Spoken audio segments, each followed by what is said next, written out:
Welcome to the Breakthrough Moments podcast, a podcast where challenges meet opportunities. I'm Harold, and together with my co-host Lasse, we explore stories of innovators, leaders, professionals, and entrepreneurs and how they turn obstacles into game-changing breakthroughs.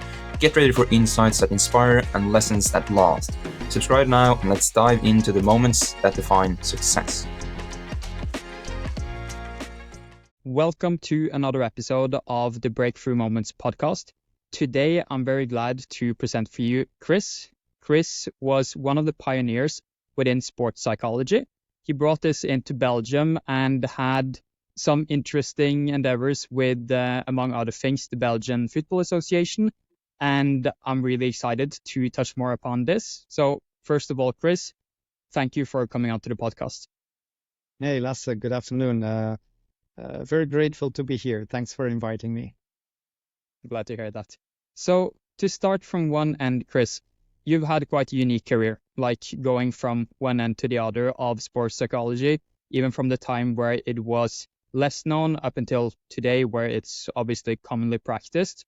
Can you please take me through like some of the challenges that you faced in the first years of your career when you tried to take this out and really get it to be a mass market? Yeah, sure. I think when we started, and I'm talking about 15 years ago, sports psychology was indeed seen as something that is, nice to have, but absolutely not necessary, in the sports world.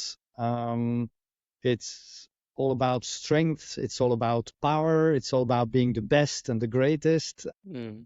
So strength is idolized, and psychology was back then seen as something more for people who are not so strong, right? And mental strength was also seen as something that you either have it or you do not have it. So people were not really asking themselves, is this something that we could develop with our young athletes, for example? It was just seen as, you need to be mentally tough if you want to be a top level athlete in whichever sport. I think you could say that this was like the general assumption or the general tendency 15 years ago. Interesting. So you have a lot of experience in football, specifically, as you mentioned, with the FA. But like, if you think, what sports were the hardest to get to adopt sports psychology? Because as you said, there was kind of like a macho culture at one point. Like, what sports had the hardest time actually adopting this, and what sports did you get into like quite early, where you faced less resistance? Well, it's like a contradiction because I think the hardest football is, I think, a good example of this macho environment where only the strong survive, and but it's the sector where we started here in Belgium, and often these things are coincidence and being at the right place at the right time. So we had a couple of contacts with the Belgian FA, the Football Association, especially with the people running the academy. So we had a couple of meetings through people in our joint network who introduced us. And, at that time, the Belgian FA was working with a professor, so with an academic background, supporting them. They were doing some work on psychology, on player profiling, on helping young players prepare for important games, things like that. But it was very low key. And they were looking to do more. So there were these leaders of the academy were interested, were open. And at that time, we had a decade experience in business consulting. So working with business leaders and talking about mental strength, but in a business setting. And we could take that experience and transition it or translate it to the sports environment. And that was something that they found really interesting, especially with regards to psychometrics, for example. I was working a lot in HR, in recruitment, in headhunting, in assessing potential of people. So we were looking at personality, we were looking at leadership skills that could make the difference in a business setting, but the whole psychometric part, trying to assess somebody's personality, the mental skills of somebody, sometimes also things like emotional intelligence, the ability to measure that in a very effective way was something that we presented to the FA, and they were really, really interested in that. So that was how the ball was rolling, and we started with a project with the under 17s at that time, doing a profiling of that selection back in 2009, making profiles of them, and then presenting these profiles to the coaches so that they could understand their players in an even better way and adapt their coaching approach to the personality of the player. So this was the entry. This is how we started with the Belgian FA, with that team of under 17s. So young football players with high potential, and a couple of coaches in the coaching staff who were very open to learn about psychology. Do you think that the entry got smoother then, since you got in with a new generation, who of course then turned into the senior team over time? Do you think or did you have any occurrences where you actually went in and started with the seniors as well? Doesn't matter the sport, but say in football you started with the under 17s. Did you do it seniors any other place? Yeah. Handball is a different sport and a different team. So there we worked with the senior team, not with the academy, and straight away. So there was the interest from the management of the Belgian Handball Federation. I was even involved at that time in the recruitment of the new head coach, and that is how I got to know the management team of the Handball Federation. And then when they saw again the quality of the reports that we could provide in terms of the assessment of the coach, they explored if we could do more and do work with the players. So then we did similar work in handball like we did in football. And the fact that I had been involved in the recruitment process of this head coach, that was a French coach, already started building connection with that coach. And he also was very interested in the psychological side and the mental side of the game. So he invited me into his staff, and I was able to work with him for 2 years with the senior team in handball. Nice, cool. What was if you think overall again, and I think for the viewers' sake, they haven't heard the specific timeline of what years that you started operating within, but within the first years which you worked with this theme here, at what point did you really think that you had, quote unquote, a breakthrough moment where you thought that, okay, yeah, this is actually going to get adopted here? What year scope are we looking at? And do you remember any specific stories or moments where you felt that way? A couple of different things, I would say. I think a breakthrough moment, for example, was one of the professional football teams here in Belgium. That was 2 years after we started with the FA. And the experiences with the youth internationals helped us build some credibility, also some confidence, because we were starting in a new sector. And then I approached the local team here, which is a first division club in Belgian football, and actually my favorite team, the team that I had been supporting, and I had played for them when I was 17 at the highest level in youth football. So that was also a special thing for me.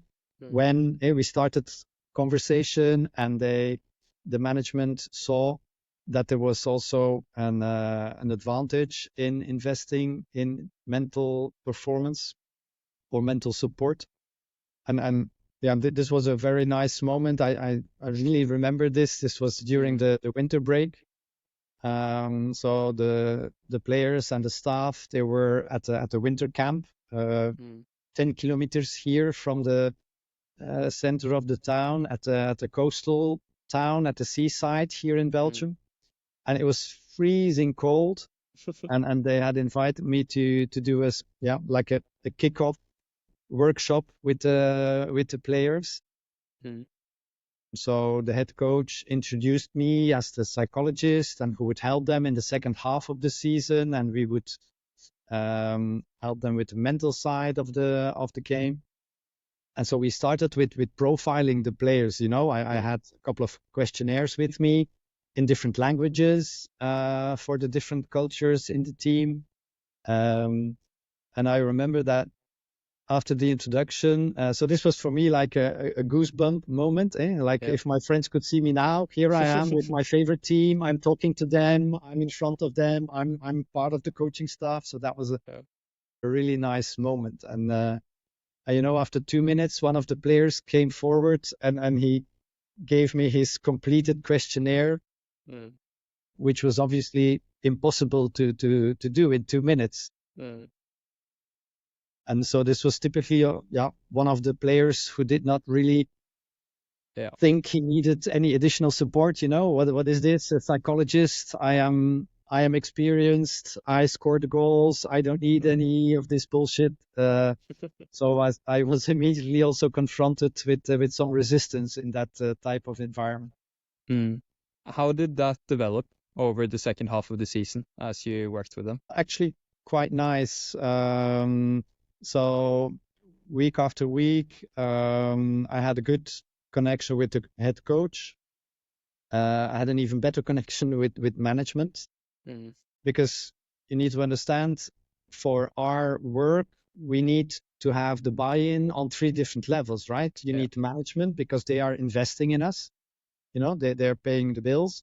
You need the head coach. And sometimes for the head coach, it can be like a little bit of a threat if you have a mental coach in your coaching staff, because coaches, and I've seen that internationally, is sometimes they think of themselves as good psychologists, because they see psychology as that's just like common sense, right? If you are nice to people, people are nice to you. You have group dynamics. It's all pretty common knowledge, so they see themselves as good psychologists, and they don't want any intruder, an additional person in the staff, especially if we say to them, if we have a one-on-one conversation with a player, this is confidential. I'm not going to tell you, Mr. Head Coach, what we discussed. I'm going to flag if I think that there's an issue, and I'm going to try to convince the player, if there is an issue, to go and talk to the head coach. But as a psychologist, I keep the confidentiality. So, and that's the second level, and the third level is with the players. That's what we talked about, with the macho culture in professional sports, that players do not want to admit that they have difficulties or that they are going through a tough patch or things like that. So you need to convince at 3 different levels before you can actually start doing any work. Yeah, I see. With that team, with that team, you were asking how did that evolve in the second half of the season.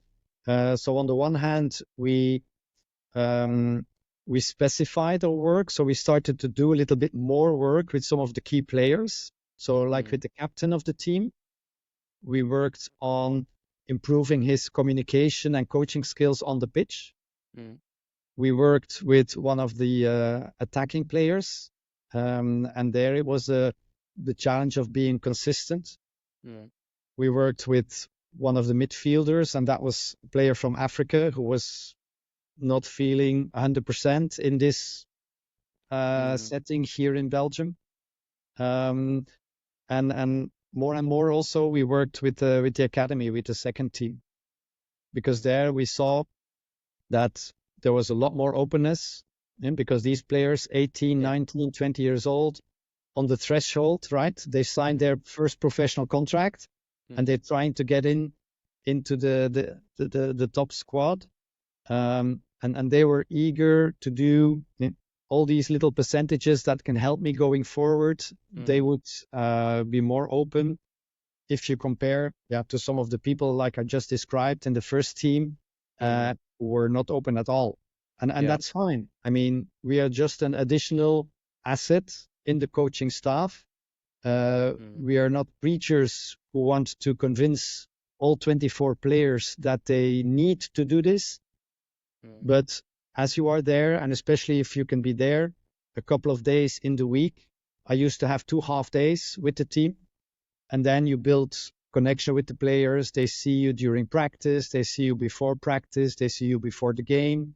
You can build the connection with players, and then it goes one by one. Players come and see you, and then they talk to each other, and they say, "Hey, you know this guy? Hey, it's really worth your time to go and see him because he has a good perspective. He can help you with a couple of very concrete strategies on how to deal with stress or pressure or things like that." And step by step, by the end of the season, I was able to work with quite a few players in the first team, and then with the second team as well. Cool. So you mentioned there in the team that you had some different cultures which you coached. And I remember you mentioned in a call we did earlier, Kris, as well, that you've been doing this type of both sports and business coaching across many different cultures. Like what differences do you see of, for example, European culture? And as you mentioned, you had African players in that team. You also mentioned that you've done some coaching in Asia.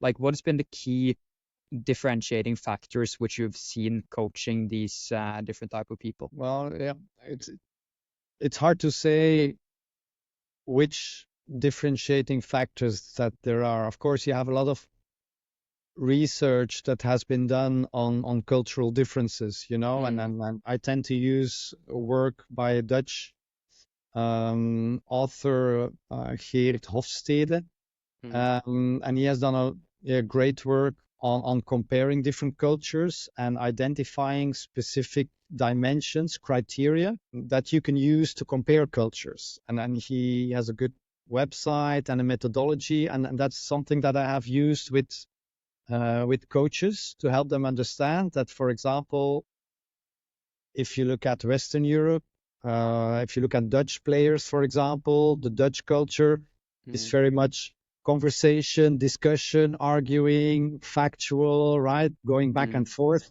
And players, they can disagree with the coach, they can confront the coach, they can argue. Whereas in other countries, if you take Southeast Asia, if you take a Japanese player, he will not talk back to the coach, for example. Right? So you have a couple of these differences, and that's interesting to discuss with the coach, because in a team sports, as a coach, you always have limited time, of course, and you have to find the middle ground, right? To be able to reach all the players, of course, not to offend any culture. You need to find the middle ground. So we tend, as psychologists, we tend to help the head coach to inform him, to help him understand about cultural differences. But at the end of the day, I would say, based on my experience, that the individual differences are much more important than the cultural differences. So you can't say African players do this better or do this worse, or Asian players tend to do this better or tend to do this, or are like this or are like that. You need to spend time with your players individually. That's why we do also the personality profiling. You need to spend time with your players to get to know them, to build connection with them. So that's what we try to do with the coaching staff, not only with the head coach, but also with the other people in the coaching staff, to make them aware that building that individual connection with players, that is going to make a huge difference. If you consider the team culture, because I think that's specifically interesting with, for example, Japan or any other like Eastern Asian country, as you mentioned, where I think it is commonly acknowledged that the dynamic which you're mentioning with the team and the coach is set comparable to Europe, for example. Did you experience that it was easier to adopt sports psychology there, or was it harder given that culture? It was different. I wouldn't say easier or harder. One of the things, for example, I remember is some work that we've done in Hong Kong, where, of course, you had the English influence and you have the Chinese influence. And I was working with a local sports psychologist in Hong Kong, and he was saying, sports is regarded as something which is disrupting the academic career for young people. You know, all parents want their children to be top notch at the university to succeed in an academic career. So every hour of the day, you should be preparing for university. You should study, study, study, study, study.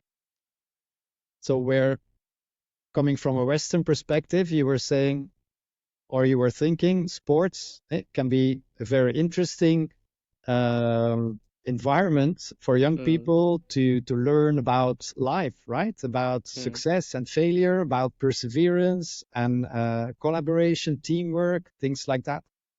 And that was totally different in Hong Kong. So for me, that was like an eye opener. I had to look at it from a different perspective. And I had a meeting with the Hong Kong Football Association. And we were talking about mental profiles of athletes, of the young players. And I presented them the work that I had done in Belgium.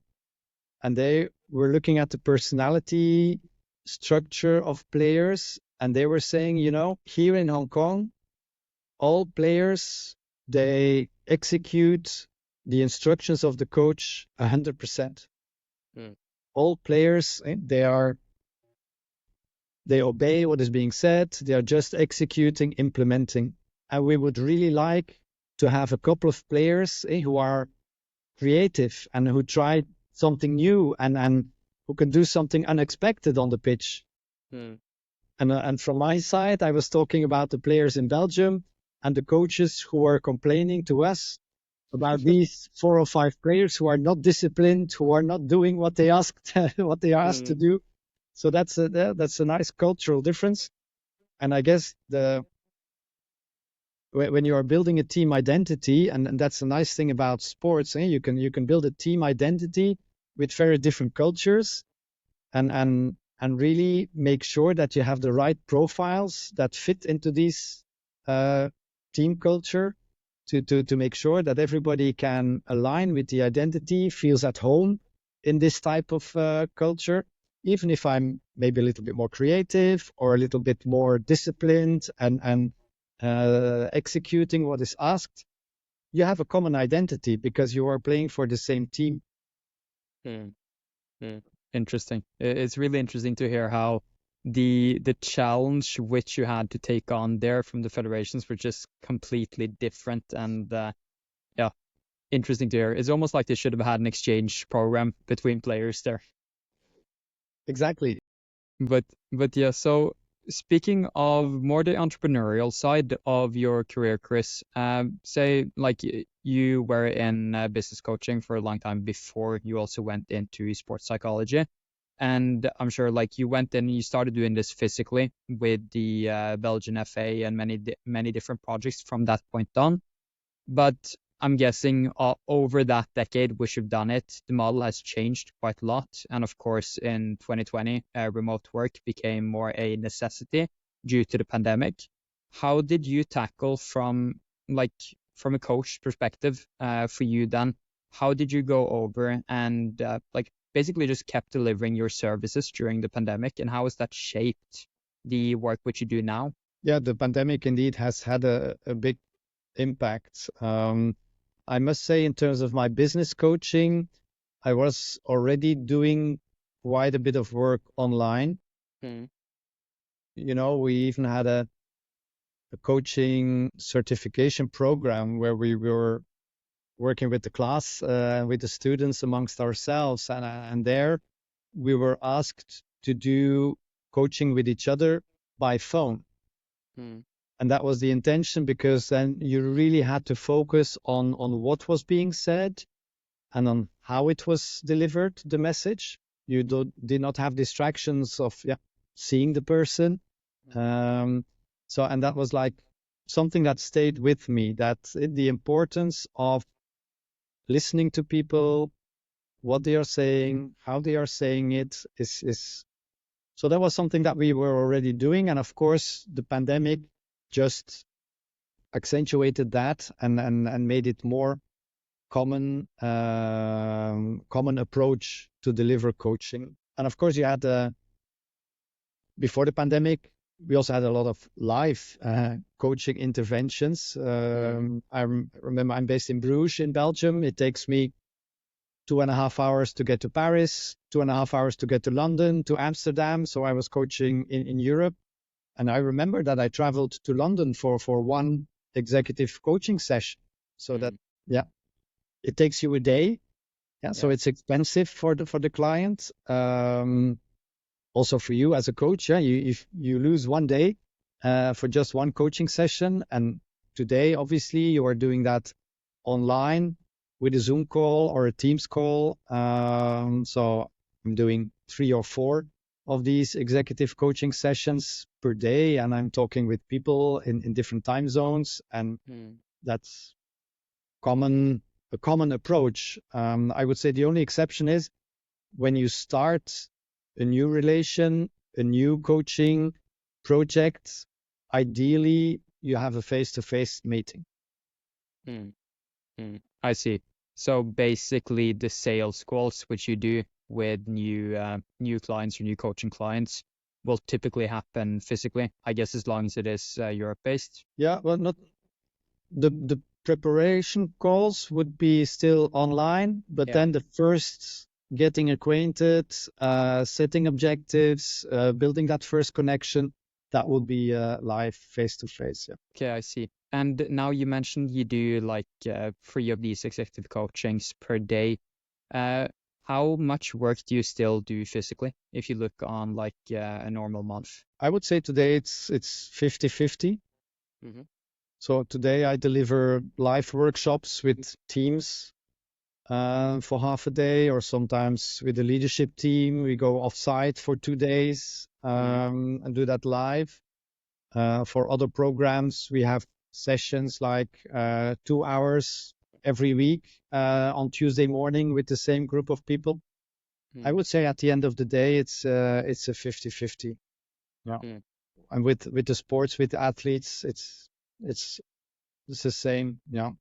So if we work with a team on a club level, for example, as I said, it really is necessary to be there like 2 half days per week, because these programs always change, and you can make very nice plans, but in a football season, there are so many things that are changing. And then you can plan 5 conversations with players for a Tuesday afternoon, but then the coach has decided to push up the training a little bit, and then all the players are gone by the time you arrive at the pitch.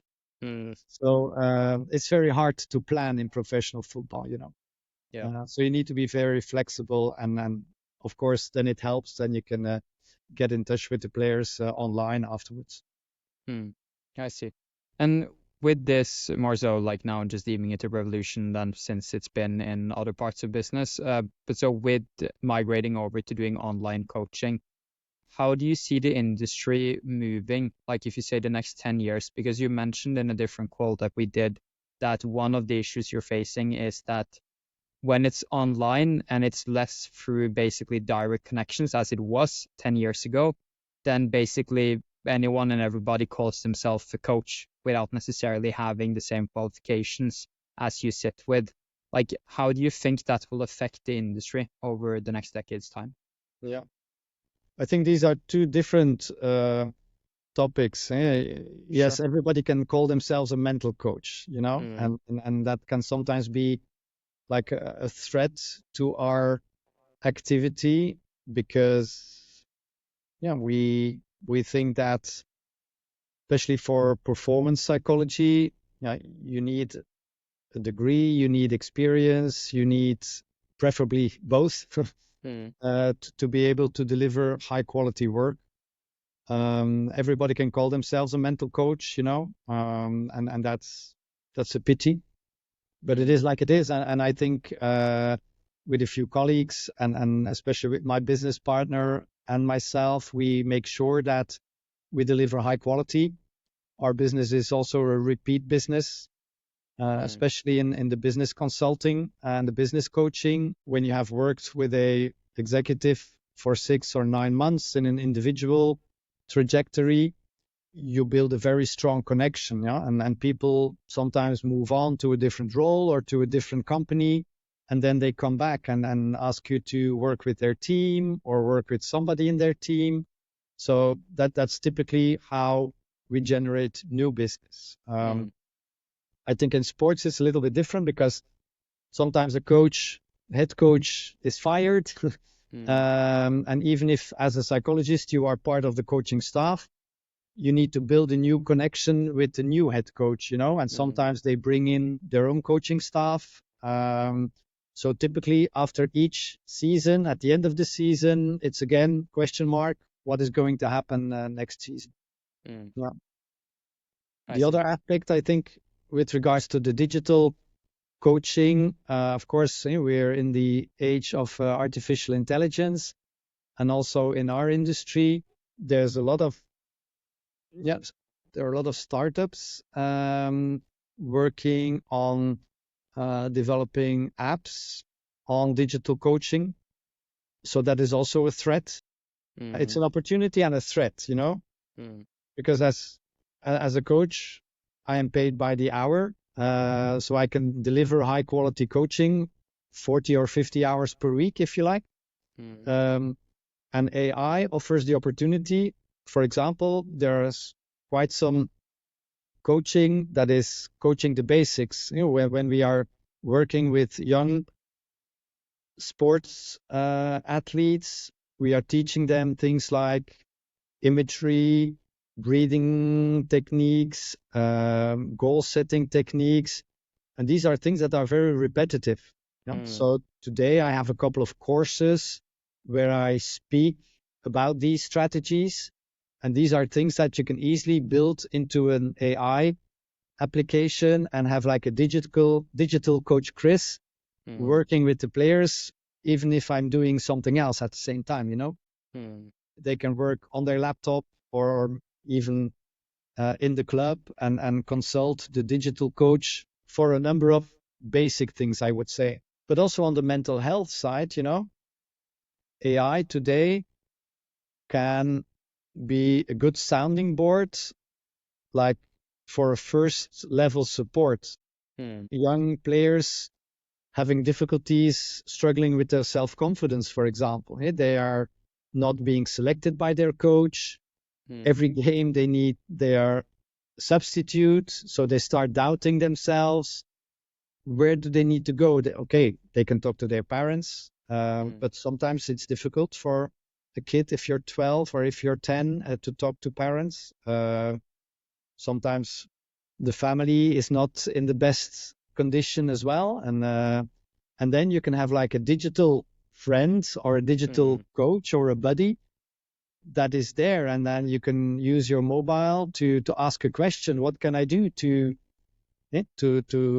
continue to be motivated? And then the digital coach can give you a simple answer, talking to a friend or thinking back of a successful experience, make a list of some games where you're playing really well, a couple of standard scenarios that are useful and that are relevant. So this can be like a first level support for players, also on the mental health. So I see opportunities and I see threats. That's the summary, I think. Cool. So speaking of opportunities then, Kris, if you look at your plan for the next decade, like what's on the horizon for you? Is it diving deeper into like this type of technology, or are you like aiming at working with bigger types of sports clients or business clients? Like, where do you see yourself going? I always have a lot of plans. Innovation has also been like the common denominator in my career, and one of the plans, and actually I'm working with two different boutique firms at this point. One of them is in the UK, and they are focusing on the biotech industry, on startups and scale-ups in the biotech industry. So that's more the business consulting, and I'm helping them to increase their interventions. So I help them build, for example, psychometrics in their portfolio. When you assess an executive, could we use very good psychometrics? So the past couple of weeks, I have been diving into the latest psychometric test providers here in Europe and even outside Europe. So and there also a lot of AI is entering the industry. Another firm I'm working with, and that's really in my sweet spot, is in France, and they are working in the business side of the sports industry. So there we are coaching business leaders in sports. We like the World Rowing Federation, doing some work with the executive team, or we have worked with the European Club Association in football, like in their academy program, helping young leaders develop their leadership skills. So this is like the combination of business, leadership in business, and also in the sports industry. So that's like the sweet spot. So I'm also very keen to develop those activities further. Cool. Yeah. So then you started in business consulting or business coaching, went over to sports coaching, and then it might be like some type of hybrid that it ends up with actual like business sports psychology coaching. That's quite an interesting turn of events. And I love the variation. When you've been away with the football team for a whole week and you only talk football and you have 2 training sessions every day, and then in between the training sessions you have 5 or 6 interviews with players, and then after the last training session you have a group session with the team on building self-confidence, for example. So that's like a very busy week, only football, and then it's nice to get out and be in a business context, in a biotech environment, talking to computer specialists, specialists in machine learning and bioscience, and trying to help them work together in a better way, for example, and using our experience in psychology and group dynamics and communication to try and help those teams to deliver high quality work. So I love the variation. Kris, as a final note, if anyone wants to learn more from you or want somewhere where they can reach out to you for any given reason, is there any resource that you could give them, or anything or any socials that they should reach out to you on? Then please share it. Sure. I think, my LinkedIn profile is easy to find. We have a website which is called mpmentalcoaching.com. And there you can find links to the books we have written. So we've written a couple of books on sports psychology. The latest one has just this summer been translated into English. So for the international audience, that's nice to know. It's called Our Sport Brain. And you can find them at Amazon and other bookstores. So I'm taking the opportunity to let the audience know that there are a couple of nice testimonials from our athletes, combined with some of our insights from performance psychology that we have summarized in that book. Very cool. Well, cool. Thanks so much. Thanks a lot for coming on, Kris, and have a nice day. Thanks, Lasse. It was very nice talking to you this afternoon, and looking forward to some connections in the future. Thank you.